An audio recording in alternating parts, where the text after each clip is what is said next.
Hello everyone, I'm Sakshi Sani and today we are going to continue our one-page notes of biological classification, and we have completed it till kingdom Protista, and today we are going to continue it with kingdom Fungi. So if you haven't seen part 1, firstly go and check that out. So let's begin it. Kingdom Fungi. Kingdom fungi को भी हम इसी तरह से एक tabulation के form में ही लिखेंगे. This is the best method to make short notes. तो किंगडम फंजाई में देखो, सबसे इम्पॉर्टेंट थिंग जो आप यहाँ पर लिखेंगे वो ये है सेक्सुअल साइकिल के स्टेप, जो कि क्या है पी के, इनको ऐसे ही लिखना एम, पी के एम. पी के एम को आप याद रखोगे ऐसे, इसमें एरो लगा देना कि पहले पी आएगा फिर के आएगा फिर एम आएगा. ठीक है. अब इसकी फुल फॉर्म क्या है? Plasmogamy, karyogamy and meiosis. क्या है ये? Steps of sexual cycle. ये बहुत पूछा जाता है क्वेश्चन. नेक्स्ट हम यहाँ पर टेबल बनाएंगे जिसमें कि हम लिखेंगे फाइकोमाइसिटीज़, फाइकोमाइसिटीज़, देन एस्कोमाइसिटीज़, एस्कोमाइसिटीज़, बेसिडियोमाइसिटीज़, बेसिडियोमाइसिटीज़, देन ड्यूटेरोमाइसिटीज़, ड्यूटेरोमाइसिटीज़. ध्यान रखना, हम जो ये माइसिटीज़ यूज़ करें ना, ये माइसीलियम से आया है, माइसीलियम. ठीक है, जो कि हम फंजाई के लिए यूज़ करते हैं. ओके, अब ये आगे भी आपको मिलेगा. नाउ फाइकोमाइसिटीज़ में सबसे पहले, मतलब इन सब में हम सबसे पहले क्या लिखेंगे? इनका दूसरा नाम. कि इनको और क्या कहते हैं? इसको बोलते हैं एल्गल फंजाई, एल्गल फंजाई. इसको बोलते हैं हम सैक फंजाई. सैक फंजाई हम कैसे ध्यान रख सकते हैं? देखो ASC, SAC, ऐसे हम इसको याद रख सकते हैं, सैक फंजाई. उसके बाद दिस इज़ क्लब फंजाई, और ये तो हम जानते ही हैं, जो कि बहुत ज़्यादा इम्पॉर्टेंट है. इसको हम रेड पेन से लिखेंगे. फंजाई इम्परफेक्ट इसको कहते हैं. तो imperfect fungi, very very important. Imperfect fungi इसको हम कहते हैं. ठीक है. नेक्स्ट अब हम नोट करेंगे इसका माइसीलियम कैसा है. तो mycelium is aseptate and coenocytic, coenocytic. Okay, aseptate, coenocytic. और यहाँ पर है septate branched, septate and branched. Same यहाँ पर भी यही है, सेप्टेट एंड ब्रांच्ड, और यहाँ पर भी यही है, सेप्टेट एंड ब्रांच्ड. ठीक है. तो आपको क्या ध्यान रखना है कि एसेप्टेट, सिनोसिटिक ये है फाइकोमाइसिटीज़ में. नेक्स्ट जो आपको लिखना है दैट इज़ कि इनके स्पोर्स कैसे हैं. ठीक है. तो this is endogenous, endogenous, endogenous है. इधर एंडो और एक्सो दोनों है, तो आप इनमें नोट भी कर लो कि कौन सा एक्सो और कौन सा एंडो है. तो एक्सो सबसे पहले हम लिखेंगे. तो एक्सोजीनस होते हैं एसेक्सुअल स्पोर्स, जो कि क्या है? Conidia, conidia. और एंडो, एंडो भी है इसमें. एंडो कौन से है? सेक्सुअल स्पोर्स, जो कि एस्कोस्पोर्स. ठीक है, एस्कोस्पोर्स इसी के नाम पर. उसके बाद है बेसिडियोमाइसिटीज़ में एंडो है, इधर एक्सो और एंडो है. इधर क्या है? इधर है एक्सोजीनस, एक्सोजीनस है जिसका नाम क्या है? बेसिडियोस्पोर्स, वो तो उसी के नाम पर है. ठीक है. उसके बाद एक्सोजीनस. फिर आ जाते हैं हम ड्यूट्रोमाइसिटीज़ में. ड्यूट्रोमाइसिटीज़ में तो ये इसके बारे में जो इम्पोर्टेंट बात हमको ध्यान रखनी है वो है इनमें सिर्फ एसेक्सुअल फेज ही होती है, एसेक्सुअल. और इसके जो स्पोर हैं वो क्या है? कोनिडिया. कोनिडिया कैसे है? एक्सोजीनस. ठीक है. और यही क्या है? एसेक्सुअल स्पोर्स है. जब इसमें कोई सेक्सुअल स्टेज डिस्कवर होती है तो उसको हम किस में भेज देते हैं? एस्कोमाइसिटीज़ में या फिर बेसिडियोमाइसिटीज़ में उसको भेज दिया जाता है, जब इसमें सेक्सुअल स्टेज डिस्कवर होती है. वैसे तो ये मेनली क्या है? एसेक्सुअल है, एसेक्सुअल. इस पे आप रेड, ब्लैक, ब्लू, पिंक जो भी मार्क करना चाहे कर दीजिए. और इसमें स्पोर भी पूछ लेते हैं तो conidia. Okay. Now next point जो आपको इसमें नोट करना है अबाउट एग्जाम्पल्स. एग्जाम्पल्स इसके बहुत इंपॉर्टेंट हैं. तो सबसे पहले हम इसमें लिखेंगे म्यूकर, राइजोपस, राइजोपस में ब्रैकेट में जो लिखा है एनसीईआरटी में वो भी आप लिख देंगे कि ब्रेड मोल्ड। एल्ब्यूगो जो कि क्या है, पैरासिटिक फंजाई ऑन मस्टर्ड। तो ऐसे इसको मैच द फॉलोइंग में भी पूछा जा सकता है कि राइजोपस दिया, एल्ब्यूगो दिया, पैरासिटिक फंजाई कौन है इसमें, ये सब चीज़ें पूछ सकते हैं। नाउ नेक्स्ट एस्कोमाइसिटीज़ के एग्जाम्पल्स। एस्कोमाइसिटीज़ के एग्जाम्पल तो और भी ज़्यादा इंपॉर्टेंट है। सबसे पहले तो इसमें आता है एस्परजिलस। एस्परजिलस जो कि हम इसको ऐसे ही याद रख सकते हैं एस, क्योंकि इसमें भी ए से आते हैं, इसमें भी ए से आते हैं जो इनके नाम है। तो अगर कन्फ्यूज़न ना हो तो ए एस से याद रख सकते हैं। एस्परजिलस आएगा आपका एस्कोमाइसिटीज़ में। देन क्लैविसेप्स, क्लैविसेप्स आएगा इसमें। और एक आता है Neurospora, very important, Neurospora. Neurospora में आप ब्रैकेट में जेनेटिक भी लिख लेंगे, जेनेटिक वो के लिए होता है, ठीक है। और ड्रोसोफिला ऑफ प्लांट किंगडम भी कहते हैं इसको, न्यूरोस्पोरा को, जो कि एनसीईआरटी में नहीं है तो रहने दो। और इसमें आप मोरल्स एंड ट्रफल्स ये भी नोट करेंगे, विच इज़ ऑल्सो इम्पॉर्टेंट, ये भी पूछा जाता है। उसके बाद इसमें जो एग्जाम्पल्स आप नोट करेंगे, मशरूम्स, ठीक है, मशरूम्स तो पता ही रहता है वैसे हमको, मशरूम्स आएगा इसमें, ठीक है, जिसको हम क्या कहते हैं, अगैरिकस, अगैरिकस, ओके। नेक्स्ट है हमारा ब्रैकेट फंजाई, लिख लें यहाँ पे bracket fungi. Puff balls, puff balls लिखेंगे हम। नेक्स्ट लिखेंगे हम इसमें यूस्टिलैगो, अस्टिलैगो जो कि क्या है, स्मट। और Puccinia which is rust, okay. Ustilago, smut, Puccinia, rust, very very important है ये दो। इसमें इसको आप देखो, मैं जो बोल रही हूँ ना बहुत इंपॉर्टेंट है उसको, तो जैसे इसमें राइजोपस बहुत इंपॉर्टेंट है, इसमें न्यूरोस्पोरा बहुत इंपॉर्टेंट है, न्यूरोस्पोरा भी, और ये दोनों भी इंपॉर्टेंट है। इसमें यूस्टिलैगो और पक्सीनिया। और इसमें हम कई बार कंफ्यूज कर जाते हैं, ये इसमें और पफ बॉल्स इसमें, तो इसलिए ये भी ध्यान रख लेना। Now next ड्यूट्रोमाइसिटीज़। ड्यूट्रोमाइसिटीज़ के एक एग्जाम्पल है, दैट इज़ एक्ट, ACT, ये आप ध्यान रखेंगे, एक्ट। एक्ट, एक्ट में क्या आ जाएगा आपका, ए से आ जाएगा आपका ऑल्टरनेरिया, ऑल्टरनेरिया। सी से आ जाएगा आपका कोलाटोट्राइकम, कोलाटोट्राइकम। एंड टी से आ जाएगा आपके पास ट्राइकोडर्मा, ट्राइकोडर्मा। देखो एनसीईआरटी में जो एग्जाम्पल्स दिए हैं बहुत ज़्यादा इंपॉर्टेंट है, सब एग्जाम्पल्स याद करना है। एंड अच्छी बात है कि आपने उनको अगर शॉर्ट नोट्स में भी लिख रखा है। और this is all about your fungi. तो आपका फंजाई कितने छोटे से उसमें कवर हो गया ना। तो this is the importance of making short notes, कि शॉर्ट नोट्स में आप सिर्फ एक नज़र मार रहे हो और सब पढ़ ले रहे हो। सिर्फ एक नज़र मारते ही आपको पता चल जा रहा है कि एंडो कौन है, एंडो एक्सो कौन है, ये सब आपको पता चल जा रहा है। सारे एग्जाम्पल्स आपको एक नज़र में याद हो जा रहे हैं। So this is the importance of making short notes. इसीलिए मैं इतना एम्फेसाइज कर रही हूँ कि शॉर्ट नोट्स बनाओ, और वो ऐसे ही बनाकर आपको याद होंगे जब आप उनको खुद बनाओगे।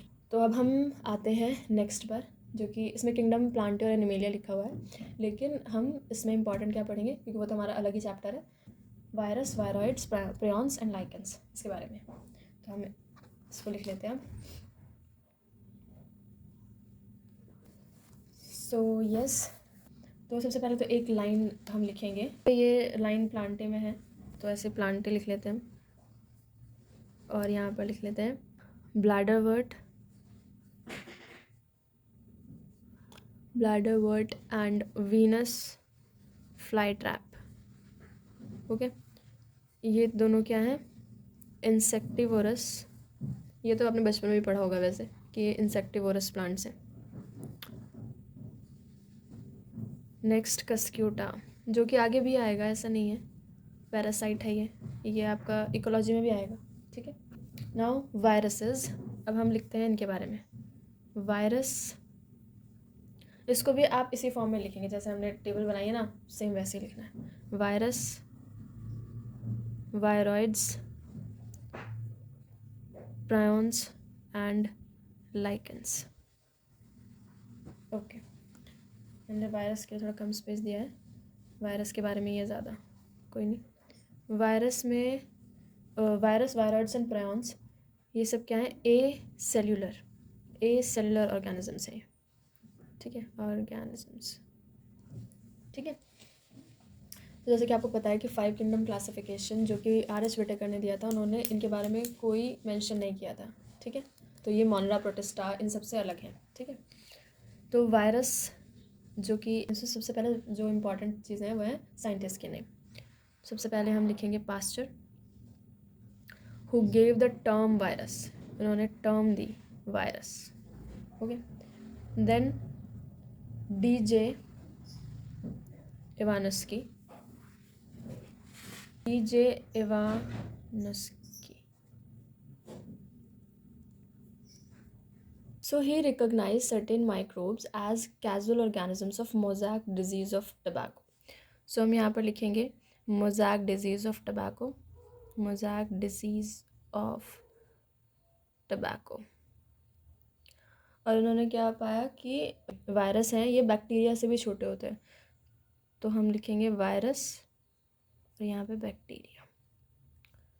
तो viruses are smaller than bacteria क्योंकि ये बैक्टीरिया प्रूफ फिल्टर से पास कर गए थे। उसके बाद आते हैं नेक्स्ट साइंटिस्ट M.W. बिजरीनेक। इनका ईयर भी याद रखना है 1898, ओके। इससे 6 ईयर का डिफरेंस है इनमें। इन्होंने क्या बताया कि जो इन्फेक्टेड प्लांट था टबैको का उसने इन्फेक्शन किया था हेल्दी प्लांट में। तो हम इसमें एक लाइन लिखेंगे कंटाजियम वीवम फ्लूइडम। कंटाजियम वीवम फ्लूइडम यानी कि इन्फेक्शियस लिविंग फ्लूइड, यानी कि इनमें इन्फेक्शियस लिविंग फ्लूइड है जो कि इधर से टबैको जो कि इन्फेक्टेड प्लांट था उससे हेल्दी प्लांट में ट्रांसफ़र हो गया था। Next is W.M. स्टानले। W.M. स्टानले in 1935 he showed that the viruses could be crystallized। so यहाँ पे हम crystals लिख देंगे, crystallized, ओके। और वायरसेस क्या हैं? These are obligate parasites, okay, obligate parasites हैं। नेक्स्ट पॉइंट जो हम इसमें लिखेंगे वेरी वेरी इंपॉर्टेंट, सबसे पहले तो अब ऑब्लिगेट पैरासाइट ही लिखना है हमें, ऑब्लिगेट पैरासाइट। नेक्स्ट हमको इसमें लिखना है कि वायरसेस में देखो RNA और DNA दोनों एक साथ नहीं हो सकते, या तो RNA होगा या DNA होगा, इस पर क्रॉस लगा देंगे आप यहाँ पे। नेक्स्ट हम लिखेंगे कि जो वायरस जो कि प्लांट को इन्फेक्ट करता है उसमें कैसा जेनेटिक मटेरियल होता है, या जो एनिमल को करता है ये सब चीज़ें, या जो बैक्टीरिया को करता है वो सब लिखेंगे। तो first viruses that infect plants के लिए हम लिख रहे हैं, तो प्लांट्स के लिए होगा सिंगल स्ट्रैंडेड RNA, ठीक है। प्लांट्स के लिए सिंगल स्ट्रैंडेड RNA, एनिमल्स के लिए इसमें सिंगल स्ट्रैंडेड या डबल स्ट्रैंडेड RNA हो सकता है, या फिर डबल स्ट्रैंडेड DNA भी। देन बैक्टीरियोफेज, ठीक है, बैक्टीरिया के लिए बैक्टीरियल वायरसेस जो कि क्या बैक्टीरियोफेजेस ही हैं, इनके लिए है डबल स्ट्रैंडेड DNA वायरस। तो ये बहुत पूछा जाता है, इसमें हम सिंगल स्ट्रैंडेड डबल स्ट्रैंडेड में कंफ्यूज जाते हैं। इसमें तो सभी एनिमल्स में याद क्या रखना है, प्लांट्स वाला। तो प्लांट्स में से याद रख सकते हैं कि प्लांट्स जो है अपना खाना, मतलब प्लांट्स का खाना क्या है, सनलाइट है, ठीक है, ओनली सनलाइट। लेकिन एनिमल्स तो कुछ भी खा लेते हैं, ठीक है, तो एनिमल्स का खाना ये सब है, उस तरह से मतलब याद रख सकते हैं, ठीक है। तो प्लांट्स के लिए सिंगल स्ट्रैंडेड RNA है सिर्फ, ओके। ये था वायरसेस के बारे में इंपॉर्टेंट थिंग्स। Now viroids. तो वायरॉइड्स में सबसे पहले सबसे इम्पॉर्टेंट इज़ T.O. डायनर और इन 1971 इन्होंने डिस्कवर किया ये इन्फेक्शियस एजेंट जो कि वायरस से भी छोटा था। तो आप यहाँ पर लिख लेना वायरॉइड्स, ऐसे तो यहाँ पे भी लिख सकते हैं स्मॉलर देन वायरस, ठीक है, वायरॉइड्स स्मॉलर देन वायरस। और इसमें क्या लिखेंगे कि ये कॉज करता है पोटैटो स्पिंडल ट्यूबर डिजीज़, ठीक। और ये फ्री RNA इसमें मिलता है, इसमें प्रोटीन कोट नहीं होती, आप यहाँ पे प्रोटीन कोट लिखेंगे एंड क्रॉस, प्रोटीन कोट नहीं होती, very important point. Then low molecular weight RNA, ये इसके इंपॉर्टेंट पॉइंट थे वायरॉइड्स के। देन प्रेयॉन्स, प्रेयॉन्स में देखो पी से प्रेयॉन्स और पी से प्रोटीन्स, तो इसमें सबसे इंपॉर्टेंट पॉइंट है एबनॉर्मली फोल्डेड प्रोटीन, ठीक है। फिर हम लिखेंगे कि प्रायोन्स जो हैं, prions are similar to virus, ठीक है, इनका साइज़ इनके जैसा ही होता है। इसमें जो डिजीज़ हैं जो कि प्रायोन्स कॉज करते हैं वो है बोवाइन स्पॉन्जिफॉर्म, बोवाइन स्पॉन्जिफॉर्म, आप इसे पॉइंट बना लेना इसमें, ठीक है, bovine spongiform encephalopathy, encephalopathy, BSE। Commonly इसको क्या कहते हैं हम, mad cow disease, mad cow disease, जो कि किस में होगी, कैटल में ही होगी, ठीक है, ये तो काउ से ही पता चल जा रहा है। उसके बाद इसका ही एनालॉगस क्या है, एनालॉगस CR क्या है, क्रुज़फेल्ट इसको कहते हैं, CR Jacob disease, CR Jacob disease जो कि ह्यूमंस में होगी, इन ह्यूमंस। ये इंपॉर्टेंट पॉइंट है प्रायंस की। नाउ लाइकेंस, लाइकेंस में आपको क्या ध्यान रखना है, सबसे पहले तो सिम्बायोटिक एसोसिएशन शो करता है ये। देन इसमें जो कंपोनेंट होते हैं, एक तो होता है फाइकोबायोंट और एक होता है माइकोबायोंट, ठीक है। तो फाइको और माइको से हम क्या समझते हैं, माइको मैंने पहले भी बताया था अभी फंजाई में कि माइको किसके लिए यूज़ होता है, फंजाई के लिए यूज़ होता है, तो ये हो गया फंगल कंपोनेंट, ठीक है, और ये हो गया एल्गल कंपोनेंट। तो ये जो क्लोज एसोसिएशन में रहते हैं, सिम्बायोटिक एसोसिएशन में रहते हैं, उसी को हम लाइकेन कहते हैं, ठीक है। और इसमें एक इम्पॉर्टेंट पॉइंट है याद रखने वाला कि वेरी गुड पॉल्यूशन इंडिकेटर है ये, पॉल्यूशन इंडिकेटर, और उसमें भी SO2 गैस का नाम आता है, ठीक है। ये क्वेश्चन पूछा गया है पहले भी, तो इसलिए मैंने इसको लिखवा दिया यहाँ पे, ठीक है। इसमें भी बहुत इंपॉर्टेंट अगर है तो ये टियोडाइनर, उसके बाद लो मॉलिक्यूलर वेट, प्रोटीन कोड नहीं होती, ये इंपॉर्टेंट है। इसमें abnormally folded protein, this is important, and यही मैड काउ डिजीज़, ये इसके बारे में पूछ लेते हैं। इसमें क्या इंपॉर्टेंट है, ये सब इंपॉर्टेंट है, okay. So this is all about the biological classification, and you can see कि ये पूरा चैप्टर आपका 1 पेज में कंप्लीट हो जाता है। See complete 1 page and your whole biological classification is completed. So thank you so much for watching, and see you soon in the next video with the next chapter, that is plant kingdom. Till then, take care, bye bye.